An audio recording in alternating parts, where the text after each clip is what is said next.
Now we're going to head over to the USA to gauge some of the early reaction from an old friend and colleague of both of us, former light welterweight champion Paulie Malignaggi. Hi, Paulie.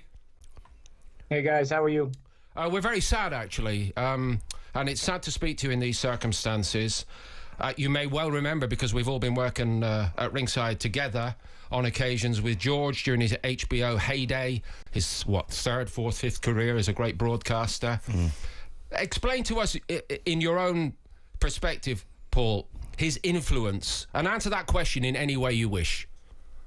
I think Big George, he had an influence. First and foremost, he was always a very approachable person. You know, I think any fans that always approached Big George, he was this big, gruff, intimidating figure. But when you talk to him, he was always a big teddy bear. And I think anybody who has had interaction with Big George, they could really attest to that. I don't ever hear of anybody ever complaining about having met George and him not being super nice and super engaging and very inviting to the fans and to the people that would talk to him. Having said that, you know, his boxing career in and of itself is a testament to, you know, the self-belief and the mindset that, you know, never giving up can really lead you to great things. And obviously George started out in his career as the favorite of everybody, right? I mean, he was the guy who was knocking everybody out, and everybody figured nobody could beat him. And then all of a sudden he ran into the Ali fight, and suddenly, you know, things went wayward. And a couple of years later, you know, he winds up in the Jimmy Young fight, and he ends up retiring for 10 years. And so at that point, you know, people may have written him off. People may have said, okay, you know, if you really wonder, is George a Hall of Famer at that moment? You know, he's had some championship fights. He's been a world champion. He's lost Ali. He's never regained the title back. And he kind of fell off into obscurity not long after that. Amazing fight with Ron Lyle, if you remember as well. One of the greatest fights. If anybody hasn't seen that, you got to YouTube that fight just in the memory of George. You don't watch. You need to watch the Spencer Oliver show a bit more often. He's just done all that. And Spencer explained the whole story. I'm glad. So, great minds think alike. Spencer, absolutely, you know? Paulie. Listen, anyone that's not seen that fight, they've not seen a real fight. I mean, that is insane, man. Absolutely. So, but what I love is George takes off 10 years, and in his comeback after 10 years, goes on this entire magnificent run, which to me is what made him a Hall of Famer. Because just becoming a champion, to me, doesn't necessarily make you a Hall of Famer. But to me, when he comes back, he's got the opposite effect now. He's loving. He's not this intimidator anymore. But at the same time, really nobody believes in him. Nobody really thinks he's going to go and challenge these top heavyweights at this moment in time, and let alone win a heavyweight championship. And that's exactly what he does. He goes through the years of his comeback. You know, he gets some wins over guys like Jerry Cooney, and then suddenly, you know, he's in competitive matchups with Evander Holyfield and stuff like that. He comes up short for the heavyweight title, but he finally gets it against Michael Moore. And we all remember that amazing call by Jim Lampley where it happened. And it's again, it's the rise up from the ashes, so to speak. It's the self-belief after people have written you off so much. It's the don't let anybody tell you what you can't do, because if you have the self-belief and the wherewithal to go and do it yourself, that's what you can accomplish. And I think the life and legacy of Big George comes from that. You know, it's a tale of two boxing careers, but one man who also had a really big image change from this intimidator to this fun-loving teddy bear.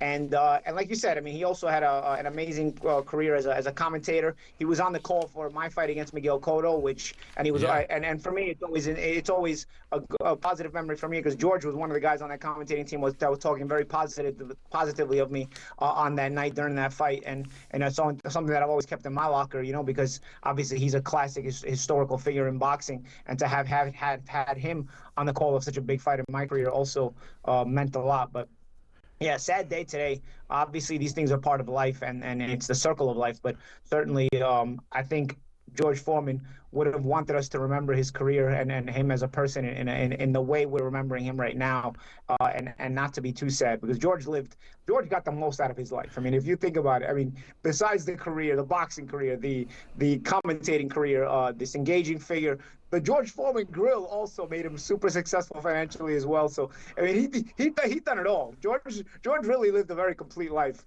and I think he got the most out of his 76 years. And I think for that reason, it's also we can celebrate his his life today. Absolutely, it is a celebration, and I'm glad you mentioned the George Foreman grill there, mate, because he sold over 100 million of those. I think every one of us has had one at some point, haven't we? And I mean, what a success that was, and he earned a phenomenal amount of money selling that business as well. But you touched on it there. You know, it takes a special fighter. You don't get these coming around too often. 1974, he loses his world title after winning it in 73 against Joe Frazier in a phenomenal performance. Loses it in 74 to Ali in Zaire, and then you go, like you say, he loses that fight to Jimmy Young, retires, becomes a minister, disappears for 10 years, comes back. But to win it back in 1994, so I say he loses it in 74, wins it back 20 years later, that takes a special person, a special fighter. That doesn't happen often. And he had a successful career long after that, for another few years after that as well. Paulie, you know, that has to be respected. Yeah, that has to be respected, and also, you know, not just respected, but also it's a very inspiring story too. Absolutely. You know, because people can look at that and say, you know, no matter what you're going through in life, people may write you off. Now you're getting to it, Paulie. This is the. Forgive me for cutting you, but now you are getting to it. This is the bigger impact of the life and times of George Foreman, and why you're all special, you guys who do what you do, the crazy thing that you do for a living, all of you. However, that is what makes boxers different in so many ways, and it's the lives away from boxing that he touched through his example. That's what separates him, as it does with so many of the other great boxing figures. Yeah, indeed, and for those of us that saw his second career, you know, we know, you know, he was always a big puncher, but it wasn't easy, man. You know, it wasn't easy to get there. He had some very tough fights on that comeback trail, and I remember a lot of people just thinking it was sort of a gimmick and a joke. And what did he do? Instead of getting angry about it, I can remember him taking a plate of cheeseburgers and just eating it, saying, like, you know, he was basically embracing the old man, Big George kind of image, instead of getting angry at the media to making a mockery of it and making a joke out of it. And in the end, he ended up winning a heavyweight championship in a major upset. But my memory, I mentioned to Spencer when we came in, I was a little bit late for reasons I'll go on to explain in a moment. But when I came in and we were talking about, George, how we'd set this up with you, to your point, very much to your point, because I was in America a lot at that time covering some of these fights involving George and obviously others, and there were people who are going, it's a little bit phony, all this. He can't fight anymore. Fair play, he's reinventing himself and he's doing fabulously commercially, as Spencer reminded everybody. But when it came to it, you remember Alex Stewart, Tommy Morrison, even Jerry Cooney was still quotes live to get to the big fights. And the Alex Stewart fight, for somebody who was of an older age, that was violent. That was a rough fight. Against a mover, and he never liked the movers. Yep. And then, you know, he didn't beat on himself when he came up short in the fights against Morrison and Holyfield, you know, because he knew he'd been competitive enough to say, I can do this. I can compete in this fight. Absolutely. And even against Moore, if you look at the Moore fight, he's losing almost every round, but he's continuing to believe in himself, continuing to stick with the plan, and he gets him out of there because that big power, he knew he always had it in the back of his head, his mind. And we must remember, Michael Moorer, for people that don't remember Michael Moorer, he was the light heavyweight world champion that went up to heavyweight, was dominant at heavyweight as well. And when he lost to Big George, he was only 26 years of age, still very much in his prime. That was a huge win there. He just taken the title off Holyfield. Absolutely. And what was that moment like at the end of it when George has won? And I'm probably going to tear up for the first of several times tonight now, Spencer. Remember when he turned away. Paul, you remember this, I'm sure, very well indeed. He turned away and he went down on his knees amid this hysteria. It was one of those heavyweight moments that we were talking about the 70s before you came on the show, and we'll talk more about some of the other I cannot believe it moments in the history of heavyweight boxing. But that was right up there, wasn't it? That moment, George Foreman is the world champion again. It was unexpected. It was unexpected in his comeback, and it was unexpected that night. And if you were watching that fight, it was unexpected in that fight as well. You know, it was just one surprise after another after another. Again, the power of self-belief, the power of putting it into action and not just speaking it, but also in going out and doing it and doing the work for it. Big George was a big example of that. Paulie, you said what a beautiful, humble guy George Foreman is, and me and Paul are going to express our feelings towards that and our meetings with him as well. We're going to talk about that through the show. But what was your special moment with George Foreman? Give us your special moment. You know, I know you will have had many of them, but you know, Give us one of them. Each time I'd met George, he was always engaging. Like I said, he was always very nice. Always would crack a little joke at you, kind of to break the ice. You know, he was, he wasn't a serious guy, which is so funny because obviously, if anybody probably met him in the '70s, he was the opposite with that scowl and never smiling and all that stuff. But I got the happy George. You know, I got the George who was, obviously post-career and satisfied and was well aware of his accomplishments and just wanted everybody else to also be able to accomplish their dreams as well. And that's sort of the energy I always got from George when I got to see him. He was always, like I said, always engaging, always nice. Like I said, we'll always crack a joke to break the ice. And like I said, for me personally, he was on the call for my fight with Miguel Cotto. He was on that broadcast team, and it was a really great broadcast team. And he was one of the guys on that broadcast team, which was saying some really positive things about me. Which you deserved, incidentally, for your own great career. Paulie, lovely talking to you again. Thank you very much for joining us here on talkSPORT and for sharing the memories. I want to make one more note. Livingston Bramble also died yesterday, guys. Thank you for that. Champion, the former flamboyant lightweight world champion. In fact, we all remember him taking the title from Ray Mancini, and he was also a flamboyant, colorful guy and a very good champion. You know, he also passed away. I know he's going to probably get pushed under the rug because he happened to die the same day as Big George, but I want to give a big memory to Livingston Bramble as well, who was also a guy who deserves his name mentioned today. Well said, Paulie. Well said, mate. A very timely reminder of another outstanding boxer. Thank you very much indeed, Paulie. Now, it's been a very sad few days for boxing, and we want to pay tribute now to a couple of men who've left us, and that is George Foreman and the great boxing writer Colin Hart. And to help us do that, we're joined by the legendary Barry McGuigan. Barry, good morning. Good morning, Sean and Henry. Morning, nice Barry. to talk to you. Is it still morning? I believe so. Yes, it is. But it is, Barry.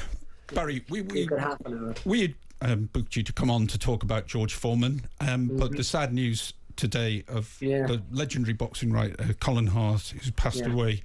I know you were close friends with Colin, and you'd like to pay your own tribute to him. Yeah, he's a wonderful man, had incredible memory, could remember things like 30, 40, 50 years back. He was an encyclopedia on boxing. He was a gentle, kind fella and never wrote nasty articles. And he knew his boxing back to front. He was absolutely wonderful, wonderful man, lovely family. And, he almost reached 90. God bless him. He really would have loved to have been writing in the paper on that day. He was 90 on April the 6th. And of course he covered you, Barry, during your heyday. You'll have bumped into him many, many times. Tell us what it was like, the interaction between yourself and those sports writers of the time, including Colin. Yeah, I mean, you built up a relationship with the writers, and he was very close to Mickey Duff, Jarvis Astaire, Mike Barrett. That were the guys that just sort of had the deal with BBC, and he was very close to them. And he was close to my ex-manager Barney Eastwood, and we worked with Duff a lot, Mickey Duff a lot, and he was an amazing character. And so my relationship with Colin was very cordial. And he was like, as I said, his knowledge and finite detail on all of the fighters, particularly the Jewish fighters over the years that dominated the lighter divisions back in the 1920s right through. He was a lovely man, always upbeat, always positive. And he was great for boxing, really was. And put you in his top 10 fighters, so obviously he had great knowledge there, Barry, didn't he? Of course he did. Absolutely. Henry? Yeah, Barry, you started off, your first few words to us about Colin were a wonderful man. And that is a great tribute, because in this industry, as writers, we do sort of rub people up the wrong way. But Colin Hart was, I knew him just for seeing him in the press room at West Ham, just the loveliest guy. Well, the thing is, Henry, and you'll know because both of you are in the same business. I remember, for example, the Irish writers Martin Breheny, Tom Cryan. I remember all the guys that were over, Alex Toner, his brother, who worked up in Northern Ireland. I remember all the guys in England, and you had a sort of a relationship with the guys, and you know, we always knew, and most of us knew, except we were very sort of self-centered, that they had to write harshly at times, and if you didn't perform well, you know, that was, you were up for grabs, and if your opponent beat you and performed better, then you had to, you know, and you know, fighters are sensitive anyway, and you know, Colin had a great way of dealing with that, and I'm sure Henry and Sean, you both, when you get to know people personally, it is difficult. You know, you think they're mature enough for you to be able to write something, write harshly about it, but in many cases, as you've probably discovered, they're not. They're very sensitive. They're very self-centered. So, yeah, Colin was able to navigate those awkward positions very well. I'm sure both of you guys have had experience of that too. And you know, I'm looking at it from, I write and I have written for the Mirror for the last 30 years, so I know you got to be careful that you don't offend people, but you got to tell the truth. And you might have an opinion that differs and varies from the fighter himself, but Colin seemed to be able to master that that sort of relationship very well. But as you say, still packed a heck of a punch with his writing. Oh, and without a doubt. and, you know, the thing is, he knew his stuff. And when you read his stuff, you knew this guy knows what he's talking about. And you're entitled to an opinion, aren't you? If you've been involved in the business and you've dedicated your life to it, and you studied and done all that and then got into it. So it's, you know, you deserve your opinion. And you know, I don't know. Often, my two boys and my three boys look after fighters these days, and I sort of drift in and out of the gym and give them a bit of encouragement and watch some training and do all that sort of stuff. But it's, I don't know the guys. I don't know the Irish writers anymore. I know of you two guys, obviously, and I know the really big writers, but I don't. I don't sort of drill down into the detail on all the small guys that are coming through, who are very important to know. And I'm not sure that the fighters these days go to that degree of knowing the journalists, and it's important to get to know them without getting too friendly, you know. And so I understand it from your side of the fence, and I also understand it from the fighter's perspective. Very well said, Barry. Thank you, and condolences to all of Colin's family and friends. And it was remarkable, really, that this weekend somebody who Colin got to know very, very well, George Foreman, also passed at the age of 76. Now, you're at a different end of the scale here, Barry, you being a featherweight and him being a heavyweight. Yeah. Is it a man who you could look up to as you were growing up? Are you joking me? I mean, I was a massive fan of his. How could you not be when you saw what he did to Joe Frazier and Ken Norton, both of whom had beaten Muhammad Ali, and he just destroyed them. I mean, I'll never forget. I was, what was it, I think it was 1973 or 1974. I was only a young teenager, just started boxing, and then watched the way he destroyed Frazier. At one stage, he lifted him 14 inches off the floor with an uppercut, dropped him 6 times, and absolutely annihilated him. And the guy that had been so powerful and strong and walked forward with that swinging left hook and the bobbing and weaving style, and he just destroyed him. And then, of course, he did exactly the same to Ken Norton. And I remember, you remember I don't know whether you saw the documentary When We Were Kings, which is about Ali and that rumble in the jungle. And there's a scene in the dressing room just before they're about to walk out, and every one of Ali's team looked terrified, absolutely terrified. And he turns around and goes, "Why are you looking like that, man? Come on, be upbeat." And he was trying to encourage them to look confident and positive. But that's the sort of effect that Foreman had. He was a killer. What a fighter he was. It was unbelievable. And he walked forward, and I don't know that there was anybody that was as destructive as him. Maybe Tyson in his prime, and maybe Sonny Liston, maybe Joe Louis or Rocky Marciano, but I don't know that there was anybody who was as ferocious a puncher, destructive, just so great. And then afterwards, he turned to being a really calm, and he was always a preacher. He always, had a big belief in God and all of that. And so, afterwards, he was so lovely, such a lovely man. I met him in Houston, Texas, where he came from. I was doing a thing for Prime Network back in the late 90s. And he was just an absolutely sweet guy, and you know, he had actually done the research on me. So I said, George, you know who I am? He said, I know who you are. And he talked to me, and he was lovely. He was really, and I mean, listening to him over the years as a commentator, he was so good. He just said enough and never too much, and it was always very poignant. He was a great man. God bless him. He was fantastic. But Barry, and we also lost Livingston Bramble. You guys won't remember because you're not as sort of zeroed into boxing as I am. But he was a former lightweight champion. He beat Ray Mancini for the title back in the mid 80s, and very good fighter. He died yesterday as well, so we've had a very bad time, the boxing game. But Barry, the Rumble in the Jungle in 1974, I was just looking at the viewing figures for it. I mean, in the UK then there were 56 million people. 26 million people watched that fight. Yeah. Is that one of those events that transcends a sport? And is it the greatest fight of all time? Oh, without a doubt. I mean, one of the greatest fights I've ever seen. And in fact, somebody flashed it through on Twitter. Was his fight with Ron Lyle? Oh God Almighty! What a battle! I mean, the way that Foreman fought, he was just completely and utterly committed, and therefore he was very hittable. I mean, Lyle had him down twice and almost knocked him out, and he got up. And he flattened Lyle, and then he took, I think it was that stage, and he was beaten by what's his name? I can't. Young. There was a great fighter in the 70s called Young who gave Ali real trouble as well. Anyway, he then took 10 years out and came back and had a series of fights.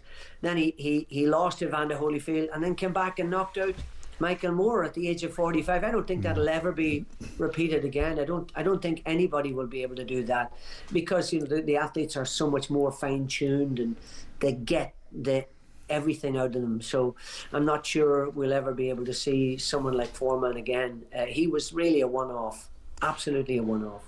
Married 5 times, 12 children. All with the same names. 5 of them called George.